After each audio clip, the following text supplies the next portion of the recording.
Oitavo ano, vamos começar agora a nossa 14ª unidade do ano, a segunda unidade do quarto bimestre, para nós já caminharmos para a reta final do nosso ano letivo. Essas unidades finais do oitavo ano, elas são extremamente importantes, porque elas servirão de base para as primeiras unidades do nono ano, portanto, mesmo, gente, nessas condições especiais que nós estamos com aula à distância, é muito importante que vocês prestem atenção nessas aulas e deixem tudo registrado no caderno. E, claro, não joguem fora esse caderno no final do ano, deixem essas unidades guardadinhas para que vocês possam consultar no ano que vem. Bem, na unidade anterior, nós estudamos os movimentos, as ideologias que surgiram no século XIX. Mas vocês perceberam que ali tudo ficava na base da ideia, tudo ali eram teorias que foram pensadas, propostas de sociedades que foram apresentadas. Mas essas ideologias, claro, que em algum momento alguns tentarão colocar em prática ou baseadas nela, inspiradas nelas, vão criar outros movimentos, mas assim, movimentos que agora são práticos, coisas que realmente vão acontecer. E é isso que nós vamos estudar nessa unidade, os movimentos que ocorreram no século XIX. E claro, isso é muito importante porque esses movimentos terão consequências. E essas consequências virão no século XX. Por isso que eu disse que informações que nós estudamos agora servirá para o ano que vem. Porque no oitavo ano estudamos o final do século XIX e no nono ano nós começamos século XX. Tá certo? Então vamos lá. A Europa e os movimentos do século XIX. Bem, o primeiro movimento que nós vamos estudar é o movimento operário. Vocês viram que na unidade anterior, aquelas ideologias que surgiram e se fortaleceram no século XIX, elas todas passam de uma análise dessa sociedade que acabou de nascer, que é uma sociedade capitalista. E na sociedade capitalista nós temos uma classe que é relativamente nova, que é a classe dos operários, dos trabalhadores das fábricas, que nascem com a Revolução Industrial. Então vai ser agora o movimento desta classe trabalhadora, dessa classe operária, que vai começar a surgir no século XIX. Bem, os operários, esse grupo dos operários, gente, nasceu lá na Revolução Industrial. Também conhecido como proletariado, é basicamente a mesma coisa. Então, quando eu disser na aula aqui operário, proletário ou classe trabalhadora, nós estamos falando da mesma coisa, tá certo? Nada mais é daqueles que trabalhavam nas fábricas. Como fábrica surgiu na Revolução Industrial, consequentemente, esse grupo também nasce na Revolução Industrial, certo? E essas pessoas estavam sujeitos às determinações dos proprietários das fábricas, ou seja, eles tinham que cumprir as determinações dos donos das fábricas. E as fábricas, elas também foram responsáveis em mudar o ritmo de trabalho, porque esses trabalhadores, gente, ou trabalhavam no campo, na produção agrícola, ou trabalhavam em pequenas oficinas. O trabalho ali era num ritmo diferente. No caso do campo, de acordo com a natureza. O sol nasceu, começa a trabalhar, o sol se pôs, para trabalhar. Vai respeitar ali as estações do ano, etc. Na oficina, o acordo é ritmado de acordo com a demanda. Então, numa oficina de sapato, você trabalha de acordo com as encomendas que tem. Se tem encomenda para fazer sapato, você faz. Se não tem encomenda, você não faz. Se tem muita encomenda, você faz bastante. Se você tem pouca encomenda, você faz pouco. E assim por diante. Agora, com a fábrica, não. O ritmo de trabalho é pela máquina. E a máquina ela é constante, ela consegue funcionar constantemente. A partir de agora, então, o trabalho é controlado pelo relógio, pelas horas do relógio. E, se quisesse, essas máquinas podiam trabalhar 24 horas por dia. Nesse sentido, a vida desses trabalhadores ficou extremamente precária, piorou muito a condição de vida do trabalhador. O que é aqui, gente, uma coisa importante para nós pensarmos, porque se a Revolução Industrial trouxe muitos benefícios para a humanidade em termos de tecnologia, de luxo, de conforto, enfim, facilitou muito a nossa vida, para aquelas pessoas que trabalhavam, piorou. Para as pessoas mais pobres, que era quem produzia essa riqueza, que produzia todos esses benefícios, para eles a vida piorou. Essa classe trabalhadora vai ser colocada para trabalhar nas fábricas com cargas horárias de até 14 horas por dia, em alguns casos até 16 horas por dia, em lugares insalubres, perigosos, escuros, quentes, mal cheirosos, sujos, com acidentes acontecendo o tempo todo. Então, claro que isso vai colocar essa classe trabalhadora numa situação muito complicada, só que eles não vão, evidentemente, aceitar essa situação passivamente. E aí os operários, no final do século XIX, vão se organizar em alguns movimentos, como, por exemplo, o ludismo ou o cartismo. Nós já falamos sobre esses movimentos, gente, quando nós estudamos a Revolução Industrial. Então, se você não lembra do que é isso aqui, você tem que pegar o seu caderno, volta lá na Revolução Industrial, estuda de novo a Revolução Industrial, porque é isso aqui, tem como princípio, como base a Revolução Industrial. Se você não sabe a Revolução Industrial, você não vai conseguir entender os detalhes desta unidade. Mas, basicamente, num primeiro momento, os trabalhadores achavam que um dos motivos de ter desemprego ou uma péssima condição de trabalho, a culpa era das máquinas. Então eles invadiam fábricas e destruíam as máquinas, quebravam as máquinas. Com o passar do tempo, eles perceberam que isso aí não resolvia absolutamente nada. Primeiro, o uso das máquinas nas fábricas era uma coisa que nunca mais voltaria atrás, que agora só ampliaria. As máquinas nunca deixariam de existir. Quebrar a máquina não ia resolver o problema. Então perceberam que a solução poderia ser na política, em organização política, através da criação de leis. No entanto, para os trabalhadores participar da política era muito difícil. Como que você faz um trabalhador, uma pessoa, teoricamente de uma classe mais pobre, ganhar eleições e ter poder suficiente para fazer leis para beneficiar o seu grupo? Isso é muito difícil. Mas não era impossível, existia um caminho. E qual era o caminho? A organização dessa classe.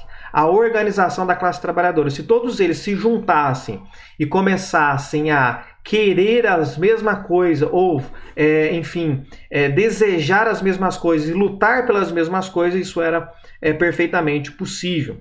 Então eles vão se organizar para reivindicar, então, melhores condições de trabalho. E o que vai mudar, então, vai ser o surgimento do chamado sindicalismo. O sindicalismo nada mais era que a união dos operários em associações sindicais.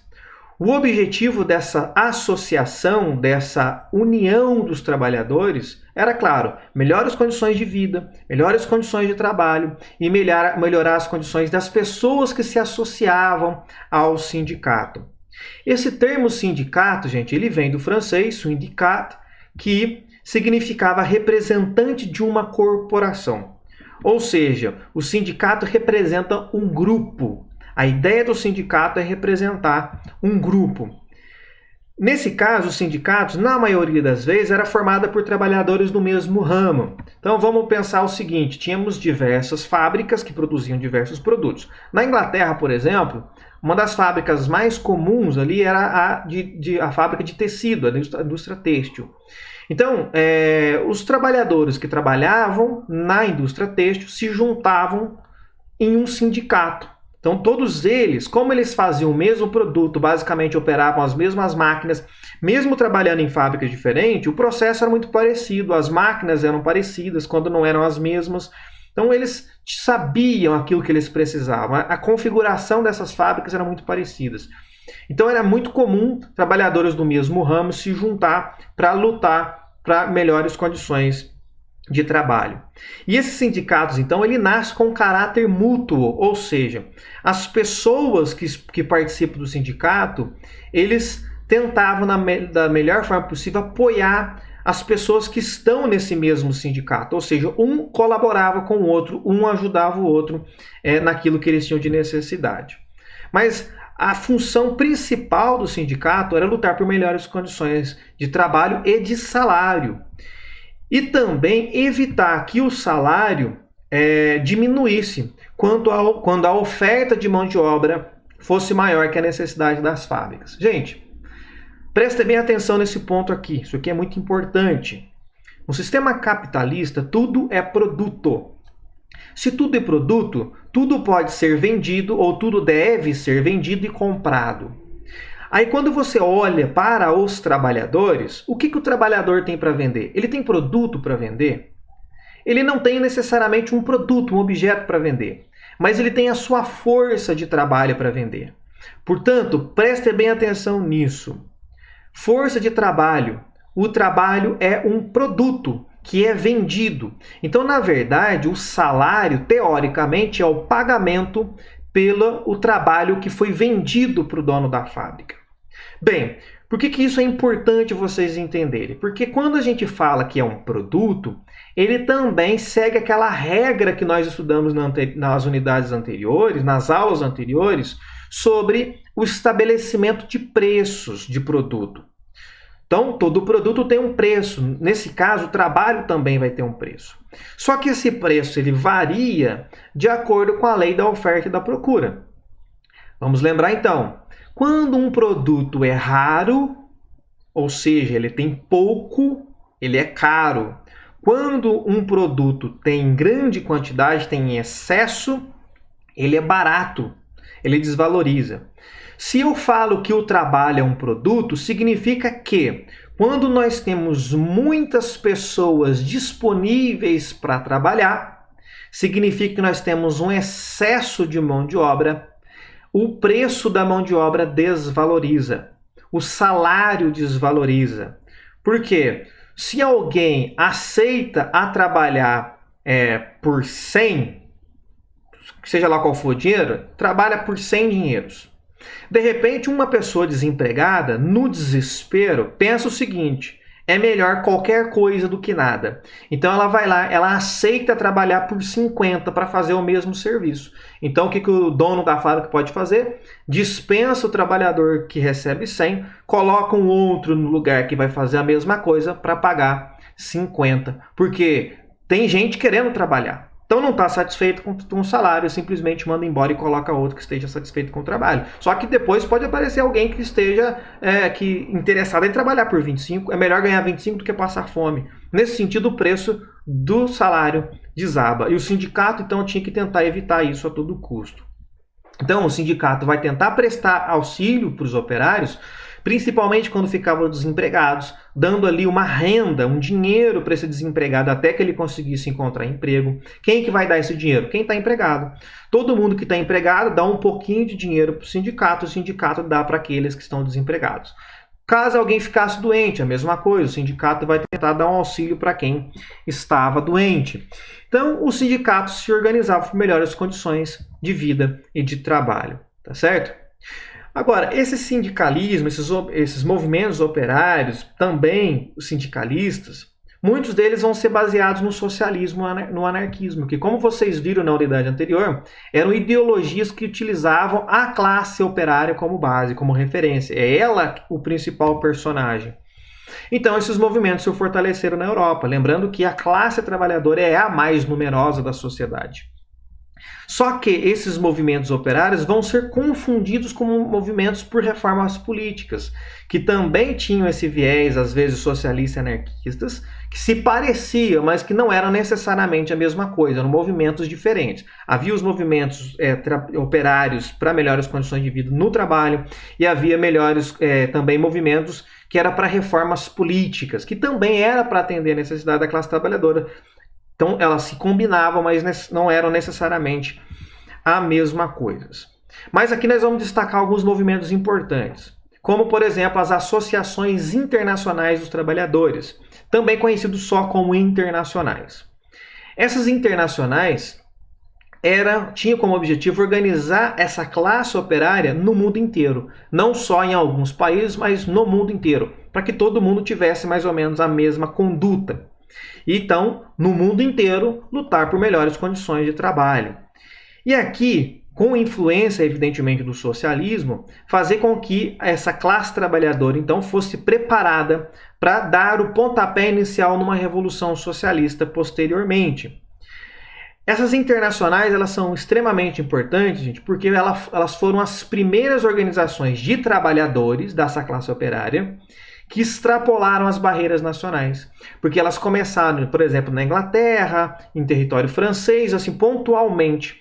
E agora, essas fronteiras nacionais, elas foram rompidas, tentando criar uma organização que fosse em escala mundial, independente de qual é o país, da nacionalidade, assim por diante. Elas vão ser criadas num contexto de muitas mudanças, não só econômicas, mas mudanças em vários sentidos dentro e fora da Europa. Por exemplo, na América nós tínhamos a Guerra Civil dos Estados Unidos, que estava propondo muitas mudanças na sociedade. Na Europa, há as lutas na Península Itálica, que vai resultar na unificação da Itália. Nós vamos estudar isso em matérias futuras. Tudo isso fortaleceu o movimento popular, o movimento envolvendo a classe trabalhadora em defesa da liberdade e da consolidação dos seus direitos, sobretudo direitos vinculados ao trabalho. Então essa organização internacional, as internacionais, elas ocorreram em duas edições. A primeira internacional começou em 1864, ela vai ser fundada lá em Londres, e foi liderada pelo Karl Marx, o cara que criou a ideia comunista. Só que essa reunião que eles criaram, nessa associação, eles foram lá em Londres se encontrar, conversar, debater para ver quais rumos eles iam tomar.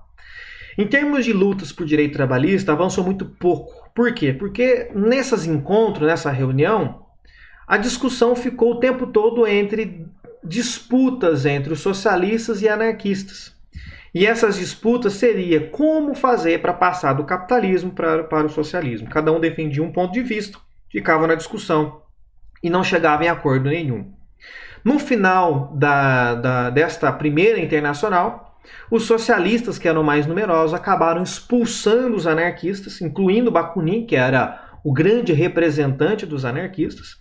E aí ficou muito claro para todo mundo, tanto para socialistas quanto para os anarquistas, que essa tal revolução comunista, essa revolução feita pela classe trabalhadora, seria muito mais difícil do que eles pensavam inicialmente. E a expulsão dos anarquistas não vai acabar com as divergências, porque saiu os anarquistas, mas entre os próprios socialistas havia divergências, havia diferença entre eles. E aí, a primeira internacional vai acabar em 1876, ela vai ser dissolvida em 1876. Isso não impediu que as lutas operárias prosseguissem na Europa. Como eu disse agora há pouco, esses movimentos eles eram separados, tá certo? E aí, foi organizada a Segunda Internacional em 1889. Agora, o clima entre os socialistas foi um pouco mais moderado e o que predominou foi a ideia de fazer essa mudança do capitalismo para o socialismo por vias políticas e evitar uma revolução armada. Então agora a maioria não quer mais essa revolução armada, mas houve desacordos, porque havia ainda grupos que achavam que só pela arma, só pela luta revolucionária isso seria possível. Mais uma vez eles ficaram nessa discussão. E aí, em 1914, a Segunda Internacional foi encerrada, mas foi encerrada porque no mundo começava a Grande Guerra, a Primeira Guerra Mundial. E aí, o foco mudou completamente. Quando começa uma guerra na Europa, envolvendo esses países, envolvendo a classe trabalhadora, enfim, vai mudar completamente os rumos da sociedade a partir de agora. Então, essa organização dos operários tinha outras prioridades agora com o início da Primeira Guerra Mundial. Isso nós estudaremos com mais detalhe nas próximas aulas e também nas próximas unidades.